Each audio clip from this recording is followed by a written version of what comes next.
మాజీ ఎంపీ మార్గాని భారతరామ్ కార్యాలయంలో 78వ స్వాతంత్ర దినోత్సవ వేడుకలు జరిగాయి. రాజమహేంద్రవరం మార్గాని ఎస్టేట్లోని ఎంపీ కార్యాలయంలో వైఎస్ఆర్ కాంగ్రెస్ పార్టీ నాయకులు, కార్యకర్తల సమక్షంలో స్వాతంత్ర దినోత్సవ వేడుకలు నిర్వహించారు.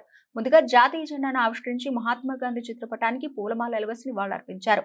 ఈ సందర్భంగా మాజీ ఎంపీ మార్గాని భారతరామ్ మాట్లాడుతూ, అందరూ త్యాగతనుల త్యాగ ఫలితంగా దేశానికి స్వాతంత్ర్యం సిద్ధించిందని అన్నారు. భారతదేశ ప్రజాస్వామ్యం ప్రపంచ దేశాలకు ఆదర్శమని అన్నారు. ప్రపంచంలోనే అతిపెద్ద ఆర్థిక వ్యవస్థగా భారతదేశ అభివృద్ధి చెందుతుందని పేర్కొన్నారు. ప్రతి పౌరుడు సమిష్టిగా నిలబడి దేశ సార్వభౌమత్వాన్ని ముందుకు తీసుకెళ్లాలని అన్నారు. రాజకీయ నాయకులు ఇచ్చిన హామీలను నిలబెట్టుకోవాలని, మోసపూరితమైన వాగ్దానాలిచ్చి అవి అమలు చేయకుండా ప్రజలను మోసం చేయడం తగదని అన్నారు. ముఖ్యమంత్రి చంద్రబాబు నాయుడు ఇచ్చిన హామీలను అమలు చేస్తారని ఆశిస్తున్నట్లు పేర్కొన్నారు. ఈ కార్యక్రమంలో వైఎస్ఆర్సీపీ నాయకులు, కార్యకర్తలు పాల్గొన్నారు. భారతదేశ ప్రజలందరికీ కూడా 78వ సంవత్సర స్వాతంత్ర దినోత్సవ శుభాకాంక్షలు.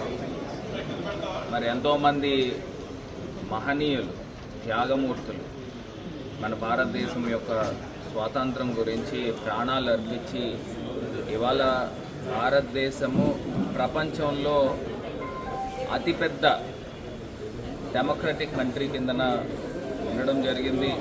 ఎన్నో దేశాలకు కూడా భారతదేశం యొక్క ప్రజాస్వామ్యము దిక్సూచిగా ఉంది.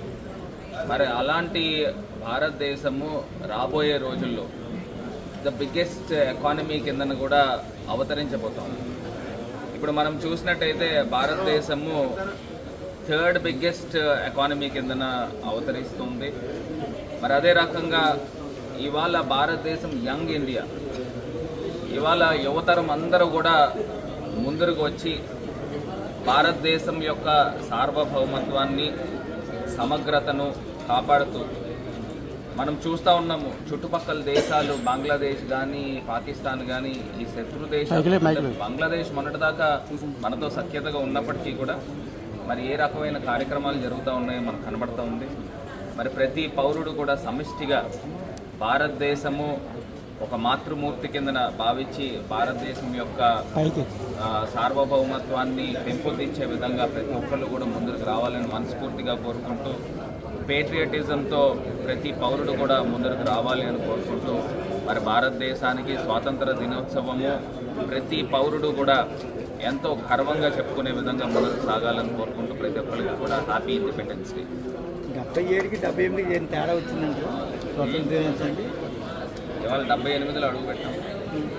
77కి 78 తేడా ఏదైనా అనిపిస్తుందండి? అంటే గవర్నమెంట్ మారింది, ఇంకా గవర్నమెంట్ మారింది. ఇప్పుడు కూడా నిజంగా ప్రజాస్వామ్యంలో రాజకీయ నాయకులు అన్నవాళ్ళు ఏదైతే మనం హామీ ఇస్తామో ఆ హామీని నిలబెట్టుకోవాలి.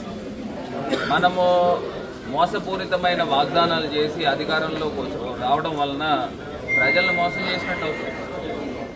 మరి ఇప్పుడు వచ్చిన కొత్త ప్రభుత్వం కూడా వారు ప్రజలకు ఏవైతే హామీలు ఇచ్చారో ఆ హామీలు నిలబెట్టుకున్న రోజునే నిజంగా ప్రజాస్వామ్యంలో, స్వాతంత్ర భారతదేశంలో ఇలాంటి రాజకీయ నాయకులు మనుగడ సాగించారు అని అంటే ప్రజలకు ఇచ్చిన వాగ్దానాలు నిలబెట్టుకోవాలి.